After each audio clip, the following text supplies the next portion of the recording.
लिपुन्स Odia YouTube channel को समस्त स्वागत। आज आम आलोचना करवा +2 द्वितीय वर्ष कला विज्ञान वाणिज्य रे थिबा एक सुंदर काव्यर नाम हेउची बड़पण। कवि हेउचंती कविवर राधानाथ राय। आम यह विषय पूर्व भिडियो आम आलोचना करथिले।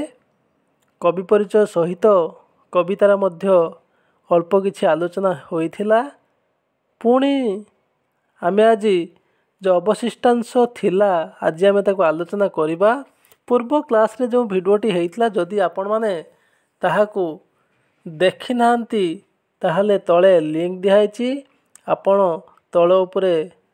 तळे लिंक को क्लिक करिकी आपण माने से वीडियो को देखि परिबे। तेनु करी अवशिष्टांश को आमे वर्तमान आलोचना करिबा।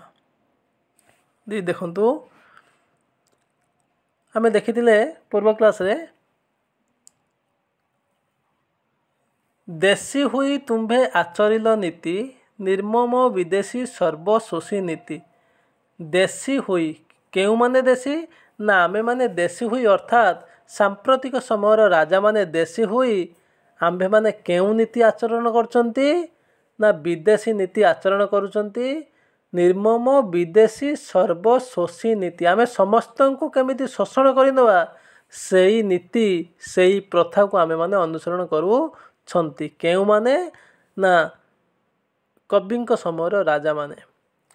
बात्सल्ये न बांधी प्रजांकर चित्त विदेशी संगीने कले तांको भीत।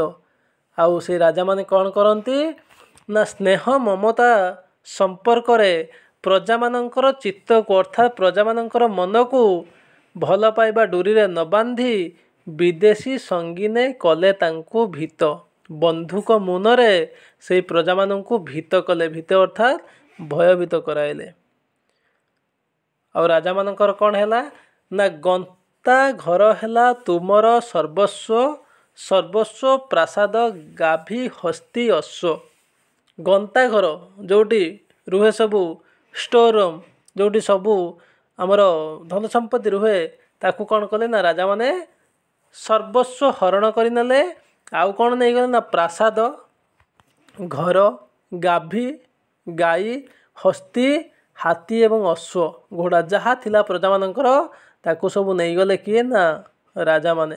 किंतु ये राजा केउ राजा ये राजा होचंदी कविंक समय राजा। एमाने थिले भारी सर्वशोषी अर्थात समस्त को शोषण करनेबा। किंतु जो कविंक समय पूर्वपुरुष माने अर्थात कविंक समय पूर्वपुरुष राजा माने एमिति सर्वशोषी नथिले।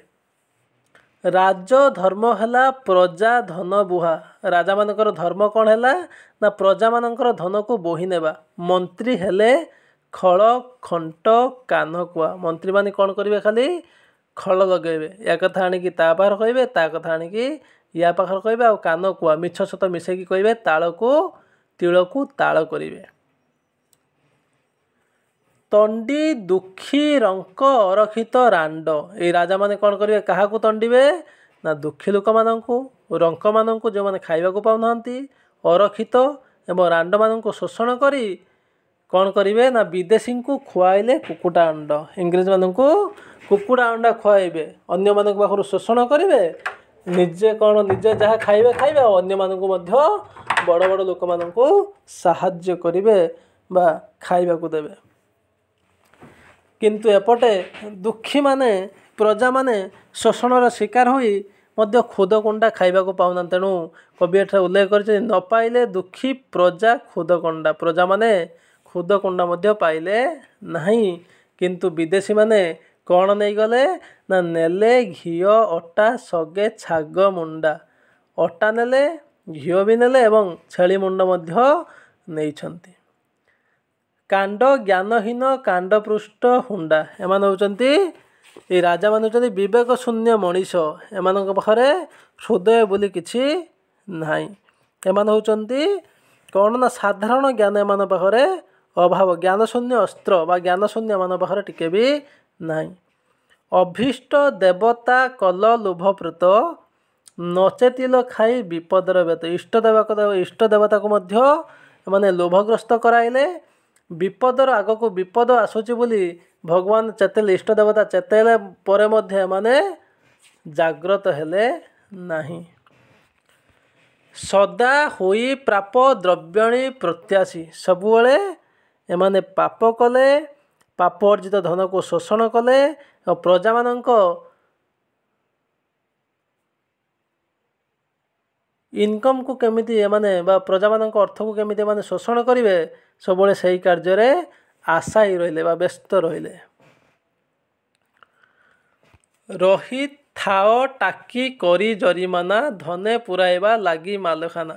ଖାଲି ପ୍ରଜାମାନଙ୍କୁ କେମିତି ଟାକିକି ରହିଥାନ୍ତି, ଟାକିକି ଅର୍ଥାତ୍ ଅନେଇକି ରହିଥାନ୍ତି, ଖାଲି ଜରିମାନା ଲଗାଇବେ ବା ଟ୍ୟାକ୍ସ ଲଗାଇବେ ଏବଂ ସେହି ଧନକୁ ଆଣିକି ପୁରାଇବେ ଲାଗି ମାଲଖାନା, ନିଜର ମାଲଖାନାକୁ ଭର୍ତ୍ତି କରିବେ। ଧନର ଲାଳସା ଜାଗ୍ରତେ ସ୍ୱପ୍ନେ, ସବୁବେଳେ ସ୍ୱପ୍ନରେ ହେଉ କି ଜାଗ୍ରତ ଅବସ୍ଥାରେ ହେଉ କି ନିଦ୍ରା ଅବସ୍ଥାରେ ହେଉ ସବୁବେଳେ ଏମାନଙ୍କ ମନରେ, ରାଜାମାନଙ୍କ ମନରେ ଗୋଟିଏ ଲାଳସା ଲାଗିଥାଏ, ଧନର ଲାଳସା। ପ୍ରଜାମାନଙ୍କର ଧନକୁ କେମିତି ଶୋଷଣ କରିବେ, ପ୍ରଜାମାନେ ବରଂ ମରିଯାଆନ୍ତୁ କିନ୍ତୁ ଏମାନେ ଶୋଷଣ କରିବା ହେଉଛି ଏମାନଙ୍କର ମୁଖ୍ୟ କାର୍ଯ୍ୟ। ଶୟନେ ସ୍ୱପନେ ଜାଗରଣେ ସବୁବେଳେ ଗୋଟିଏ କଥା, ପ୍ରଜାମାନଙ୍କ ଧନକୁ ଶୋଷଣ କରିବା। ଧନ ବିନୁ ନାହିଁ ଆନ ଚିନ୍ତା ମନେ, କେବଳ ଧନ ଶୋଷଣ କରିବା ଏମାନଙ୍କ ମନରେ ଗୋଟିଏ ଚିନ୍ତା, ଆଉ ଆନ ଚିନ୍ତା ବା ଅଲଗା ଚିନ୍ତା କିଛି ଏମାନଙ୍କ ମନରେ ନାହିଁ। ଧନର ସାଫଲ୍ୟ ସବୟ କେବଳ, ଧନର ସଫଳତା କେତେବେଳେ ମିଳେ, ଆମେ ଯଦି ସୁବ୍ୟୟ କେବଳ, ଯଦି ସୁନ୍ଦର ଭାବରେ ବ୍ୟୟ କରିପାରିବା, ସୁନ୍ଦର ଭାବରେ ଖର୍ଚ୍ଚ କରିପାରିବା, ଅଯଥା ଖର୍ଚ୍ଚ ନ କରିବା, ତାହେଲେ ଧନର ସଫଳତା ମିଳେ। ଆଉ ଯଦି ଖରାପ ରାସ୍ତାରେ ଆମେ ଖର୍ଚ୍ଚ କରିବା, ସେଠି ଧନର ବିଫଳତା ଆସେ। ଯକ୍ଷ ପ୍ରାୟ ତାକୁ ଜଗି କେଉଁ ଫଳ, ମଞ୍ଚେ କେତେ ଆସି କେତେ ଗଲେ ଭାଇ। ଏ ଧରାପୃଷ୍ଠରେ ଏଇ ପୃଥିବୀ ହେଉଛି ଏକ ମଞ୍ଚ, world is a stage, we all are actor and actress. ଏହି ପୃଥିବୀ ହେଉଛି ଏକ ରଙ୍ଗମଞ୍ଚ, ଏଠି ସମସ୍ତେ ଜଣେ ଜଣେ ଅଭିନେତା ଓ ଅଭିନେତ୍ରୀ। କେତେ ରାଜା, କେତେ ସୈନ୍ୟ, କେତେ ସାମନ୍ତ, ସମସ୍ତେ ଆସି ନିଜ ନିଜର ଅଭିନୟ କରି ଚାଲି ଯାଉଛନ୍ତି। ତେଣୁ ସେଇଠୁ କବି ଲେଖିଛନ୍ତି, ମଞ୍ଚେ କେତେ ଆସି କେତେ ଗଲେ ଭାଇ, କିଏ ନେଇଗଲେ କି ଧନ ମୁଣ୍ଡାଇ। କବି ପ୍ରଶ୍ନ ପଚାରୁଛନ୍ତି, ଏହି ପୃଥିବୀ ରୂପକ ମଞ୍ଚରେ କେତେ ଆସି କେତେ ଗଲେଣି ଭାଇ, କିନ୍ତୁ କେହି ଗଲାବେଳେ ଧନକୁ ମୁଣ୍ଡାଇକି ନେଇକି ଯାଇ ନାହାନ୍ତି। ଯେଉଁ ପ୍ରଜାମାନଙ୍କ ପାଖରୁ ଶୋଷଣ କରୁଥିଲେ ହାତୀ ଘୋଡ଼ା ପ୍ରାସାଦ, ପଡ଼ିତ ରହିଲେ ପଛେ ହାତୀ ଘୋଡ଼ା, ପଡ଼ିତ ରହିଲା ସୁନା ରୂପା ତୋଡ଼ା। ସେଇ ହାତୀ, ସେଇ ଘୋଡ଼ା, ସେଇ ସୁନା ରୂପା ହୀରା ମୋତି ମାଣିକ ସବୁ ପଡ଼ି ରହିଛି। ପଡ଼ିତ ରହିଲା ରତନେ ଭାସ୍ୱର, ସବୁକିଛି ଅଛି, କୁବେର ଭଣ୍ଡାର ସମଘଣ୍ଟାକର। କୁବେର ଭଣ୍ଡାର ସେମିତି ପଡ଼ିଛି, କିନ୍ତୁ ଯେଉଁ ମଣିଷ ଶୋଷଣ କରିକି ଆଜି ଆଣିଥିଲା ବା ଯେଉଁ ରାଜାମାନେ ତାକୁ ରଖିଥିଲେ, ସିଏ ଆଜି କିନ୍ତୁ ନାହାନ୍ତି। ଜିଣିବାକୁ ନାହିଁ ଆଉ ଧରାଖଣ୍ଡ, ଜିଣିବାକୁ ମାନେ ଜିତିବାକୁ ନାହିଁ ଆଉ ଧରାଖଣ୍ଡ, ବୋଲି କଲେ ଯେଉଁ ଅଶ୍ରୁସିକ୍ତ ଗଣ୍ଡ। କିଏ କହିଲେ ନା ସ୍କନ୍ଦର ବା ବିଶ୍ୱବିଜୟୀ ଆଲେକଜାଣ୍ଡର କହୁଛନ୍ତି, ଜିଣିବାକୁ ନାହିଁ ଆଉ ମୋର ଧରାଖଣ୍ଡ। ଏମିତି ରାଜ୍ୟ ନାହିଁ ମୁଁ ଯେଉଁଠି ଜିତି ନାହିଁ, ଏମିତି କାର୍ଯ୍ୟ ନାହିଁ ମୁଁ ଯେଉଁଠି ଜିତି ନାହିଁ, ଜିଣିବାକୁ ଆଉ ନାହିଁ ମୋର ଧରାଖଣ୍ଡ, ବୋଲି କଲେ ଯେଉଁ ଅଶ୍ରୁସିକ୍ତ ଗଣ୍ଡ। କାନ୍ଦି କାନ୍ଦି ଅଶ୍ରୁରେ ଗଣ୍ଡ ହୋଇଗଲା। ମଲାବେଳେ ବିଶ୍ୱବିଜୟୀ ସ୍କନ୍ଦର, ମୃତ୍ୟୁବରଣ କଲାବେଳେ ବିଶ୍ୱବିଜୟୀ ଆଲେକଜାଣ୍ଡର, କି କହିଥିଲେ ତ ଚିତ୍ତେ ଥରେ ଧର। କ'ଣ କହିଥିଲେ ତାହା କଥା ଥରେ ମନରେ ଭାବ। ବୋଇଲେ ଏ ପ୍ରାଣ ଗଲେ ପିଣ୍ଡ ଛାଡ଼ି, ବିଶ୍ୱବିଜୟୀ ଆଲେକଜାଣ୍ଡର କ'ଣ କହିଥିଲେ ନା ଏଇ ପିଣ୍ଡରୁ ଯେତେବେଳେ ପ୍ରାଣ ଛାଡ଼ିକି ଯିବ, ନେବ ଯେବେ ମୋତେ କୋକେଇର କାଢ଼ି, ଯେତେବେଳେ ମୋତେ କୋକେଇରେ ଶୁଆଇକି ନେଇଯିବ ମଶାଣିକୁ, ଦେଇଥିବ ତହିଁ ମଶବ ଶୁଆଇ। ତାରି ଉପରେ କ'ଣ କରିଥିବ ନା ମୋର ଶବକୁ ଶୁଆଇ ଦେଇଥିବ। ବେନି ପାଶେ ବେନି କରକୁ ଝୁଲେ। ଆଚ୍ଛା, ଏଇ ଉକ୍ତି କାହାର ନା ଏଇ ଉକ୍ତି ହେଉଛି ବିଶ୍ୱବିଜୟୀ ଆଲେକଜାଣ୍ଡରଙ୍କର, ବା ତାକୁ କୁହାଯାଏ ସ୍କନ୍ଦର। से कौन कहते ना बेनी पासे बेनी करकु झुलाई। बेनी शब्दर अर्थ दुई पार्श्व। बेनी पासे दुई पार्श्व बेनी करकु दुई पार्श्व दुई करकु बा दुई हाथ को मोर झुलाई देथिबो। जा देखी जानिबे जगत समस्ते। जते बेले कोकेरे मते दुई पार्श्व दुई गोटी हाथ को मोर बाहर कर देथिबो, जते बेले ए जगतर समस्त मते देखिकी जानिबे कौन जानिबे ना आसीथिली फेरीगली शून्य हस्ते। मैं आसीथिली मध्य शून्य हस्ते फेरी जाउछि मध्य शून्य हस्ते। यही महावाक्य मने मने हेजी यही जो महान भावना ये जो महान कथा ये जो महान वाक्य यही कथा लोक माने हेजी अर्थात भाभी भाभी सत्व गुण भज लोभ मद तेजी। तेणुकरी लोभ मात्सर्य को त्याग करिकी मनीष कौन हम ना सुंदर भाव निज जीवन को अतिवाहित करिवो। अकारणे किंपा तंडी अरखित अल्प दिन पाई संचुअछबत।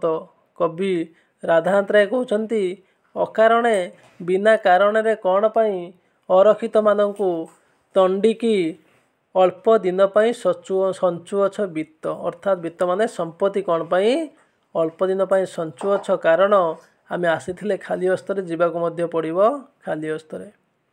बोलाओ जगते सीना लक्ष्य पुषी फले तुम्भे जणे जणे लक्ष्य सुशी। समस्त को सीना निजर बड़ीमा देखैकी कहूच मु समस्त को साहाय्य करूची मु होउची लक्ष्य पोषी। आमे समस्त कहते मु ए जगत रे लक्ष्य पोषी अर्थात लक्ष लक्ष लोकन को पोषण करूची लक्ष लक्ष लोकन को साहाय्य करूची।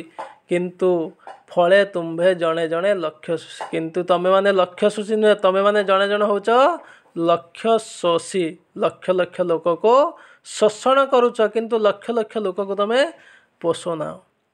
गणिका उकिल छामुआ पोषण लागी कर किंपा प्रजा को शोषण। ये गणिका उकिल छामुआ एमानंकु पोषण करिवा पाई आमे कौन करूछंती आम जीवन को उपभोग करने आम कौन करुँच ना प्रजा मान शोषण करवा। प्रजा मान शोषण करवा आम निजे केमिति भलरे रहिबा। ये कवि समय राजा मानकर शयन सपने यही मनरे भावना थिला। प्रजा रक्त सेद लोतके अर्जित।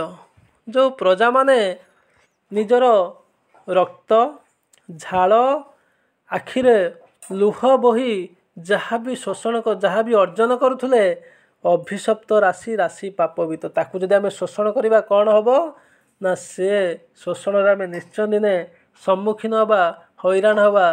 कारण से संपत्ति को जदि आम आनिबा से संपत्ति हो आमर पापवित पाप संपत्ति। प्रायश्चित बे नकरी जतने पाप अजुअछ पापार्जित धने। आमे आउरी जहाँ भी पाप करिछंती ताकू प्रायश्चित न करिकी आमे आउरी कौन करछंती पाप अर्जुछंती। से पाप धन को आनिकी आमे आउरी पाप अर्जुछंती। अजु अछ सिना केवल दुष्कृत घृष्टि मुखे ढाली यज्ञ कुंड घृत। ए अप्रिय सत्य छल को न धरी निज श्रेय देख चिंते चिंता करी। यह हूँ अप्रिय सत्य कथा। यह छलना बोली भावनी एवं मु जा कहूँची ताकू निजे तुम चित्तरे बा मनरे तुमे भाविकी देख। भग्न घटुआहा सलील जेसने सरी जाइछि आयु प्रतिक्षण। जेमिति भंगा माठियारू पानी बही जाए ठीक सेमिति प्रति क्षण प्रति मुहूर्त आम जीवन रे कौन सरी सरी जाउछि ना आम जीवन रे आयु सरी जाउछि। तेणु एठारे भंगा घट सहित बा भंगा माठिया सहित कवि राधानाथ राय जीवनर आयुष को तुलना करिसंती। तेणु कहिसंती भंगा घटरू बा भंगा माठियारू जमिति पानी बही जाउछि ठीक सेमिति आम जीवन रो आयुष मध्य प्रति मुहूर्त सरी जाउछि। बड़ क्रूर काल बड़ अविश्वासी। काल हेउछि बड़ क्रूर। काल अर्थ जे खाइबा को पाए ना ताकू काल कह जाए ना। काल शब्दर अर्थ होउछि समय। समय केमिति ना बड़ क्रूर। क्रूर माने बड़ निष्ठुर बड़ अविश्वासी। हाबुड़े जीव से आचंबित आसी हठात आसिकी आम पाखरे कौन हम आचंबित हो। हठात आसिक आम पाखे हाबुड़ी जीव जे मोर आज कम अच्छी आ कालिकी समय जम कालिका मत नहीं जीवु से कथा हेब ना तेणुक आम केतबेले थी जीवन आयुष पूरीजीव सी आसिक आमको नहीं जीव दूरवर्ती जानी काल को जेह से हसी सेता पछे आसी लुचि बसे जी भावे मोर तरी मरवा को अनेक समय बाकी अच्छी यही कथा जी भावे ता पछरे आसिकी लुचि बसे किए ना जम नीति बेल बुझी छामुरे हाजर हेबा विधितांको नाहीटी गोचर बेल बुझिकी समय बुझिकी दिन बार अमावास्या पूर्णमी नुआ वर्ष दुर्गा पूजा देखिकी सी आसबनी जम आसबनी से कौन करिवो तार किछि नियम निर्दिष्ट नियम नहीं सी आसी तुम पाखरे उपस्थित हो किए सी ना समय तेणु हे पाठके हे पिला माने धर्म करि जाओ निज सुंदर भावरे जीवन को अतिवाहित कर केते दिन खेलुथुबो एही खेल पाखे आसुची अंतिम बेल आम जीवन रे धीरे धीरे खेल चली किंतु आमर बेल बा समय मध्य पाखे आसुची आसुची नीरवे सेउ प्रतिक्षणे प्रति मुहूर्त रे समस्ते कहते मोर बयस बढ़ी बढ़ी जाउची किंतु प्रति मुहूर्त रे आमर आयुष सरी सरी जाउची तेणु करी कहा जाए आयुष जाउची सरी सरी जीवन जाउची मरी मरी आसुची नीरवे सेउ प्रतिक्षणे नित्य गामी रथ चक्र आवर्तने संसार रथ जमिति चलीछि सकाळ संध्या जमिति हेउछि अमावास्या पूर्णमी जमिति चलीछि शुक्ल पक्ष एवं कृष्ण पक्ष जमिति चलीछि ठीक सेमिति से जम मध्य आम पाखक नीरवरे प्रति मुहूर्त पाखे पाखे की आसुछि आयु सूर्य जाए तले जेते गड़ी तुम्भ माया जाए छाया परि बड़ी माया चेर तले भेदिब जेतिकी अंतरे रगड़े झिंकिब तेतिकी से कठिन झिंका झिकरु निस्तर लाभ लगी आगु हुओ हुसियार तेणुक हे पाठक माने समस्ते सचेतन हुओ आउ कौन करिवो ना बेल थाउ थाउ अरजी धर्म समय थाउ थाउ आमे माने कौन करिबा कवि कहउचंती ना समय थाउ थाउ आमे माने सचेतन होबा समय थाउ थाउ आमे माने धर्म को अर्जन करिबा केमिति धर्म अर्जन करिबा ना जन्म अनुरूपे देखाओ कर्म निजर भल कर्म करिकी निजर सुकर्म करिकी आमे माने कौन करिबा धर्म अर्जन करिबा जन्म फले भवे बड़पण भाई धर्म फलताकू कर चिरस्थायी सबुठारु बड़पण कौन ना धर्मपण हेउछि बड़पण तेणुक ताकू कौन कर ना चिरस्थायी कर सबुदिन पई साइतिकी रख टंका पैसा आमर आवश्यक नहीं आवश्यक अच्छी जी आवश्यक से आम आवश्यक रखा किंतु धर्म आम अर्जन करवा एक मु कहूनी एक कहते कविवर राधाकांत राय धर्म एक पुत गढ़ी विधि धर्म रूपक एक जहाज गढ़ी किए ना विधि विधि अर्थात भगवान ए संसार रे एक पत गढ़ी बा जहाज गढ़ी कौन पाई जहाज गढ़ी धर्म रूपक पुत गढ़ी ना तरीबाकू ए संसार बारिधि ए संसार रूपक बारिधि को ए संसार रूपक समुद्र को अतिक्रम करिबा पाई से कौन कर धर्म रूपक पुत को गढ़ी धर्म एकासीना महत पणिया आउ बड़पण अढ़ई दिनिया संसार रे सबुठारु महत पणिया होची ए धर्म आउ बड़पण आउ जतिकी बड़पण अच्छी सब होची अढ़ई दिनिया बड़पण भाई एकासीना सही छड़ाई कही जा न पारई नहीं धर्म हो एक बड़पण जहाँ को कहीं मध्य चाहिए छड़े कि नहीं पारिबे नहीं बड़पण सही अंते सुधाजार सौरभे चहटू थाए संसार जहाँ पाखर से बड़पण थाए से सारा संसार रे परफ्यूम बा सेंट न लगेले मर सब कौन होता है ना चहटू थाए बड़पणे सीना सही ताकू गणी जेउ बड़पण दिलोक साधनी।